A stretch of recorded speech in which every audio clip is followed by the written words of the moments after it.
Alright, so figured I'd do a improvised commentary on Once Upon a Studio. I haven't seen this in over a year. It's so incredible to think that Walt started Disney Animation 100 years ago today. To think of all those talented artists and wonderful characters. And the landmines they've been treading on for the past few years, but I digress. Anyway, the reason I wanted to do this commentary is because Richard Sherman, who did one bit that we'll get to, passed away recently, and I wanted to do that to honor his legacy.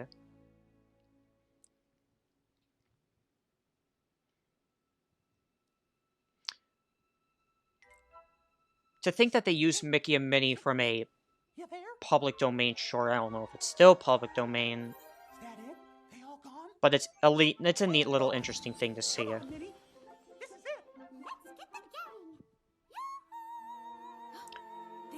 I must admit, the first time seeing this, I thought it'd be really corny, but to think that they went to infinity and beyond, but to really put effort into this thing, it's just impressive. I'm trying to come up with words. You see what I mean. That was nice seeing Bambi and Thumper and all the different characters come to life.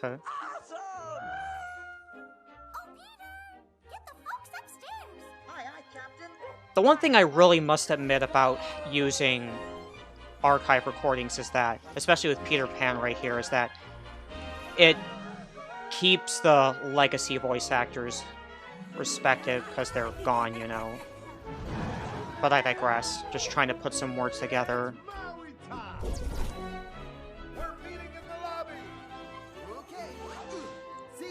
It's times like these I kind of wish.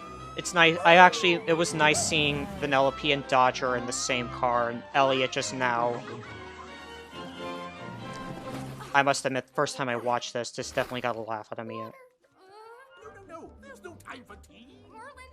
If you look closely to the right, you'll see what's her name from Meet the Robinsons. The first time I watched this, I couldn't believe my eyes that Disney would acknowledge such forgotten characters. But don't worry, we'll get to more of that when we come to it. Do you think all the villains will show up? Not all. If you have eyes, you'll notice that Hans does actually make the final picture. It's actually incredible that they actually got Tarzan, the Tarzan characters, because if you actually don't know, it was really uncommon for them to show up because, you know, Edgar Rice Burroughs is still alive. Oh, I should probably talk about this here. Hearing Robin Williams just hit me like a train first time watching this. Again, respecting the original actors' wishes.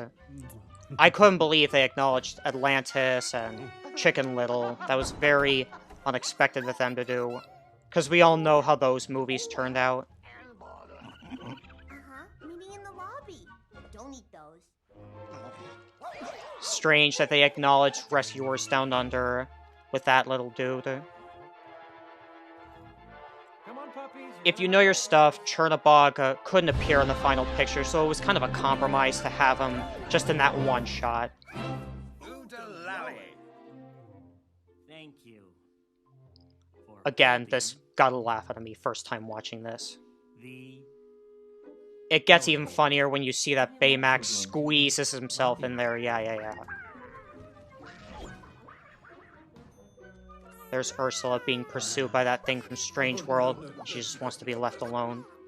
Now here I want to say, they actually got Cindy's dress silver, like it was in the original movie. Because if you look at all the marketing for the character, they constantly botch her dress color.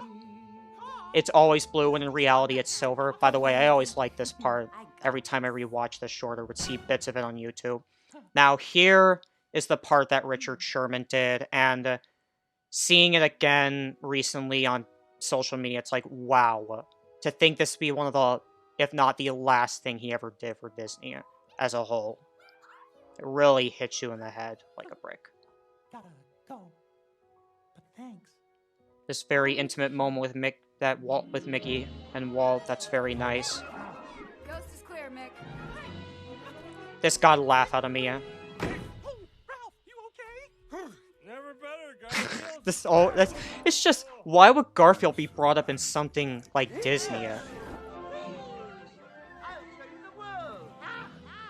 Oh, great, the ladder.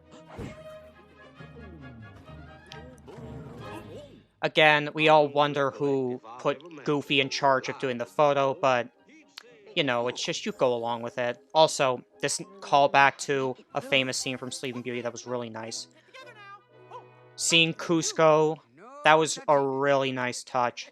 Something I didn't expect. They also had Mickey let Oswald go first. That's very nice. Goofy, careful. All right, now where's that timer button? Oh, 3, 2. That's not Gilbert Gottfried, by the way. That's someone else doing him. As you can see, I'm just rambling at this point. I also like that bit with Stitch. Well, that was fun. Maybe we can try again in another 100 years. Alright, here comes this bit. No. And It'll be where they all sing When You Wish Upon a Star, this part always makes my heart beat fast because of all the nostalgia it throws at you within a minute. Like, you have the narrator from Robin Hood, you have Mirabelle coming up with one of the Aristocats. It's impressive they actually got Paige O'Hara despite that she doesn't have the touch of doing Belle like she did. That's a really funny line from Hades. They really got James Woods to do that. I'm shocked. That's Pocahontas. It's nice that she's in touch with the other Disney animals. Again, they got Jodie Benson. It's just insane that they even got her back because we also know her voice has been out of touch. And this is the part that really continues to make my heart beat. Where the brushes from the Sorcerer's Apprentice brush up the bits, and then you have Fix-It Felix. This just absolutely... I just don't know how to put it in words. Seeing Fairy Godmother, Hercules. I guess you could say that just seeing all these characters... Oh, this bit right here is very, very creative. You have the first princess, the princess from the Renaissance era, and then, of course, Asha from Wish, which sucks because her movie didn't end up being that good. And then you have this beautiful final shot, still just... This is... I still think this was the best thing that came out of the 100-year anniversary. This is this beautiful final shot. It is really something I wish I could have a wallpaper of in my room, but I digress. Just beautiful, and then a lovely message from Disney. You know, I just rambled through this whole thing and I didn't even know it, but you get the idea. And they shoehorn in a couple of characters that couldn't make the cut. I especially like Bruno hiding in the wall, because they knew they had to compromise him too. But you know what? Brilliant. Alrighty. It's my first long-winded attempt at doing a commentary, but you know what? It was fun. I may do something like this again. Ta-ta.